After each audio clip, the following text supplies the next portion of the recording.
அனைவருக்கும் வணக்கம். நான் ஜோதிடர் தமிழரசன் பேசுகிறேன். இந்த சேனல் ஃபஸ்ட் டைம் பார்க்குறவங்களா இருந்தீங்கன்னா சப்ஸ்கிரைப் பண்ணிக்கோங்க, பெல் பட்டனை கிளிக் பண்ணிக்கோங்க, ஆளுங்கிற ஆப்ஷன் இருக்கும், அதையும் செலக்ட் பண்ணிக்கோங்க. அப்போ தான் நாங்கள் போடுற பதிவுகள் எல்லாமே உங்களை வந்து சேரும். இன்றைக்கி நம்ம இந்த வீடியோவில் பார்க்க போகிற தலைப்பு, நம்ம எதை பற்றி பார்க்க போகிறோன்னா பூரட்டாதி நட்சத்திரத்தை பற்றி பார்க்க போகிறோம். பூரட்டாதி நட்சத்திரம் வந்து பார்த்திங்கன்னா 2 ராசிக்கு வருங்க. அதாவது கும்பராசிக்கும் பூரட்டாதி நட்சத்திரம் வரும், மீனராசிக்கு வந்துடும். பூரட்டாதி 1ஆம் பாதம் கும்பராசியில் இருக்கும். 2, 3, 4 பாதங்கள் வந்து பார்த்திங்கன்னா உங்களுக்கு மீனராசிக்கு வந்துடும். பொதுவாகவே பூரட்டாதி நட்சத்திரக்காரங்க பாருங்கள், அது கும்பராசியாக இருந்தாலும் சரி, மீனராசியாக இருந்தாலும் சரி, நல்ல குணம் அவங்களுக்கு இருக்கும். ஆன்மீக சிந்தனை கொண்டவங்களாக இருப்பாங்க. நல்ல மனசு நல்ல உள்ளம் கொண்டவங்களாக தான் இருப்பாங்க இந்த நட்சத்திரக்காரங்க. ஏன்னா அது குருவோட நட்சத்திரம். உலகத்தையே அறிஞ்சவங்களாக இருப்பாங்க. இறக்க குணம் அவங்களுக்கு அதிகமாக இருக்கும். பாசத்துக்கு கட்டுப்பட்டவங்களாக இருப்பாங்க. அடுத்தவங்க மேலே பாசம் வச்சுட்டாங்கன்னா விடவே மாட்டாங்க. அந்த மாதிரி ஒரு நட்சத்திரம் தான் பூரட்டாதி நட்சத்திரக்காரங்க. நிறைய நண்பர்கள் வச்சுருப்பாங்க. ஆன்மீக சிந்தனை, அடிக்கடி ட்ராவல் பண்ணுறது, எல்லோரும் நல்லா இருக்கணும், நம்மளும் நல்லா இருக்கணும்னு நினைக்கிறவங்க தான் இந்த நட்சத்திரக்காரங்க. இது ஒரு நல்ல ஒரு நட்சத்திரம் அது. சரிங்களா? கொஞ்சம் சாஃப்ட் நேச்சர்னு சொல்லலாம். கொஞ்சம் எதாக இருந்தாலும் பொறுமையாக இருந்தால், அமைதியாக இருந்தது காரியத்தை சாதிப்பாங்க இந்த நட்சத்திரக்காரங்க. பொறுமைசாலின்னு சொல்லலாம். தேவையில்லாமல் அவசரப்பட மாட்டாங்க, தேவையில்லாமல் முன்கோபம் வராது. அப்படி கோபம் வந்தாலும் அடுத்த நிமிஷமே இவங்க மாறிட்டு போயிடுவாங்க. அந்த மாதிரி ஒரு நட்சத்திரம் பூரட்டாதி நட்சத்திரக்காரங்க. நல்ல ஒரு நட்சத்திரங்க அது. பிறக்கும்போது குரு தசையில் தான் பிறந்திருப்பாங்க. குரு தசை முடிஞ்சு 2ஆவது வரக்கூடிய வந்து பார்த்திங்கன்னா சனி தசை நடந்திருக்கும் அவங்களுக்கு. இப்போ 3ஆவது வந்து பார்த்திங்கன்னா புதன் தசை 17 வருஷம். அந்த புதன் தசை எப்படி இருக்குன்னு பார்க்கலாம். ஒரு சில பேருக்கு நடந்துகிட்டு இருக்கலாம் புதன் தசை, இல்லை இனிமேல் வரலாம். ஏன்னா 30 வயசுக்கு மேலே தான் புதன் தசை வரும். ஒரு சில பேர் சின்ன வயசுலேயே வந்துடும். ஏன்னா நீங்கள் 1ஆம் பாதத்தில் பிறந்தீங்களா, 2ஆம் பாதமாக, 3ஆம் பாதமாக, 4ஆம் பாதத்தில் பிறந்தீங்களா, அதுக்கு தகுந்த மாதிரி பலன்கள் மாறுபடும். அது தெளிவாக தெரிஞ்சுக்குங்க. சரிங்களா? இதே 1ஆம் பாதத்தில் பிறந்தீங்கன்னா கொஞ்சம் குருதசை உங்களுக்கு 16 வருஷம் வந்துடும். அப்புறம் சனி தசை ஒரு 19 வருஷம் வந்துச்சுன்னா உங்களுக்கு 30 வயசுக்கு மேலே தாண்டிடும் உங்களுக்கு. 2ஆம் பாதம் 3ஆம் பாதம்னா உங்களுக்கு அப்படியே பாதி வந்துடும். குருதசை கிட்டத்தட்ட 8 வருஷம் பக்கம் அந்த மாதிரிலாம் வரும். சரிங்களா? மேக்ஸிமம் உங்களுக்கு 35 35 வயசுக்கு மேலே கண்டிப்பாக உங்களுக்கு நீங்கள் புதன் தசையில் தாங்க இருப்பீங்க. அந்த 35 வயசுக்கு மேலே வரக்கூடிய புதன் தசை உங்களுக்கு எப்படி இருக்கும், என்ன பண்ணுன்னு நம்ம பார்க்கலாம். சரிங்களா? ஏன்னா புதன்கிறது வியாபாரத்துக்கு உண்டான கிரகம், புத்திக்கு உண்டான கிரகம், அறிவுக்கு உண்டான கிரகம், புத்தி கூர்மைக்கு உண்டான கிரகம் தான் புதன்.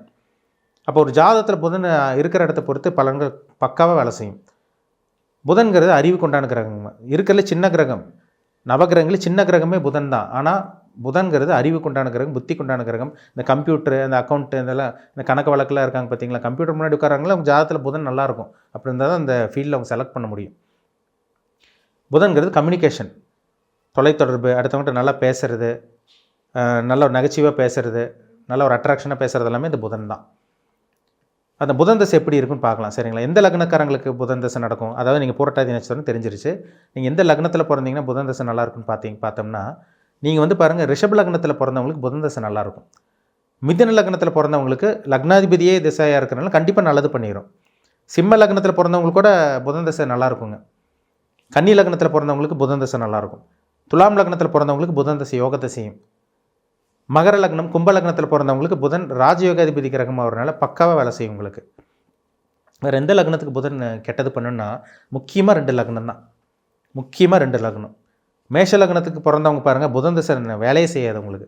அது புதன் 6ஆம் இடத்தோடையில் சம்மந்தப்பட்டாருன்னா கண்டிப்பாக நண்பர்களால் பிரச்சனை, கூட்டு தொழிலால் பிரச்சனை, எதிரி தொல்லை, கடனில் வாங்கி மாட்டிக்கிறது, அடுத்தவங்களுக்கு வந்து நல்லது பண்ணி கெட்ட பேர் வாங்கி நீங்கள் கடன்காரனை மாட்டுறது எல்லாமே இந்த புதன் தசையில் தான் நடக்கும். பிரச்சனை இழுத்து வைக்கும் புதன். நீங்கள் மேஷ லக்னமாக இருந்தீங்கன்னா புதன் தசை உங்களுக்கு வேலை செய்யாது, தேவையில்லாத பிரச்சனை கொடுத்துருங்க. விருச்சிக லக்னமாக இருக்கிறவங்களுக்கு வந்து பார்த்திங்கன்னா புதன் வந்து 8ஆம் அதிபதியாக போயிடுவார். வம்பு வழக்கு பிரச்சனை, அசிங்கமானம், சொந்தக்காரங்கனாலே பிரச்சனை, ஏன் ஒரு சில பேர் தாய்மாமனாலே பிரச்சனை வருது.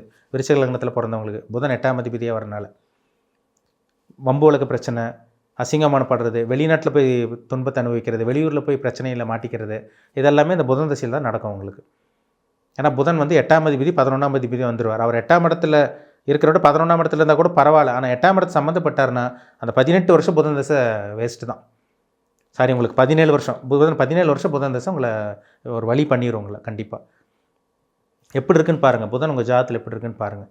தனுசு லக்னத்தில் பிறந்தவங்களுக்கு கூட புதன் 7ஆம் இடத்துல இல்லாமல் மற்ற இடத்துல இருந்தால் கூட நல்லது பண்ணும். மீன லக்னத்தில் பிறந்தவங்களுக்கு வந்து பாருங்கள், புதன் 7ஆம் இடத்துல இருக்கக்கூடாது. பாதகாதிபதி பாதகஸ்தானத்தில் இருந்தால் பாதகத்தை பண்ணிடுவார், திருமண வாழ்க்கைக்கு எடுத்துருவார். அப்போது தனுசு மீன லக்னத்தில் பிறந்தவங்களுக்கு புதன் மறைமுகமாக கெட்டு போச்சுன்னா அந்த புதன் தசை யோகத்தை செஞ்சிடும் கண்டிப்பாக. அப்போ புதன் உங்கள் ஜாதகத்தில் குறிப்பிட்ட இடத்துல நல்ல ஒரு இடத்துல இருக்காரான்னு பாருங்கள். புதன் 1ஆம் இடத்துல இருந்தால் நல்ல நகைச்சுவை பிரியராக இருப்பாங்க, நல்ல கலகலன்னு இருப்பாங்க, இளமையான தோற்றம் கொண்டவங்களாக இருப்பாங்க. 2ல் புதன் இருந்தால் நல்லா பேசுவாங்க, வாய் பேசுவாங்க, நல்ல ஒரு கலகலன்னு இருப்பாங்க, சொன்ன பேச்சு காப்பாற்றுவாங்க. அதான் வாக்குப்பளிதம் மூலம்னு சொல்கிறாங்கல்ல, 2ல் புதன் இருக்கவங்க தான். 3ஆம் இடத்துல புதன் இருந்தால் கையெழுத்து நல்லாயிருக்கும், நல்லா அழகாக பேசுவாங்க, அடுத்தவங்கள்ட்ட நல்லா கம்யூனிகேஷன் பண்ணுவாங்க, பேச்சு ஒரு இனிமையாக இருக்கும் அவங்களுக்கு. 4ஆம் இடத்துல புதன் இருக்கவங்களுக்கு நல்ல கல்விமானாக இருப்பாங்க. 4ல் புதன் இருக்கவங்க பாருங்கள் அப்படியே படித்தவங்களாக தான் இருப்பாங்க.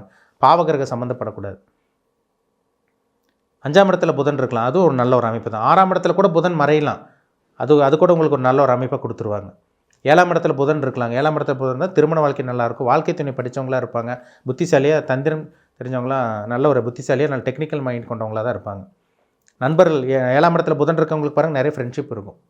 8ஆம் இடத்துல புதன் மறைஞ்சால் கூட பரவாயில்ல தான், வெளிநாட்டு மூலமாக சம்பாதிக்கிறது, ஷேர் மார்க்கெட்டில் சம்பாதிக்கிறதுலாம் அந்த 8ல் இருக்க புதன் சில விஷயங்களை ஏற்படுத்தி கொடுக்கும். ஆனால் பாவகிரகத்தோடு சேரக்கூடாது.